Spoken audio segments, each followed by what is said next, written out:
సహోదరులారా, మనము ప్రకటించుచున్న సువార్త మనుషుల యోచన ప్రకారమైనది కాదు, మనుషులు బోధించటము వలన పొందలేదు, యేసు క్రీస్తు బయలుపరచడం వలన మనకు లభించింది. యేసు క్రీస్తు ప్రకటించిన సువార్తనే మనము అంగీకరించాము, దానినే ప్రకటించాలి. అది కాక మరొకటి ప్రకటించువారు శాపగ్రస్తులని దేవుని వాక్యం తెలియచేస్తుంది. మనుషులకు నచ్చినట్లు కాదు, దేవుడు మెచ్చుకునేలాగా ప్రకటించు.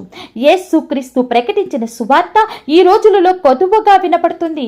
మనము ప్రోత్సహించవలసింది మనము అంగీకరించిన సువార్తను, యేసు క్రీస్తు మనకు బయలుపరిచిన సువార్తనే ప్రోత్సహించాలి. ఇది ప్రతి క్రైస్తవుని బాధ్యత. ఆయన బయలుపరిచిన సువార్త దేవుని రాజ్యమును ప్రకటించడం, దేవుని రాకడను ప్రకటించడం, అందరూ అంతటా మారు మనసు పొందవలనని ప్రకటించడం, దేవుని రాజ్యమును కట్టడం. ఇదే మన పని. ఈ సువార్తనే మనము ప్రోత్సహించాలి. ఇది తప్ప మరొకటి మనకు అవసరం లేదు.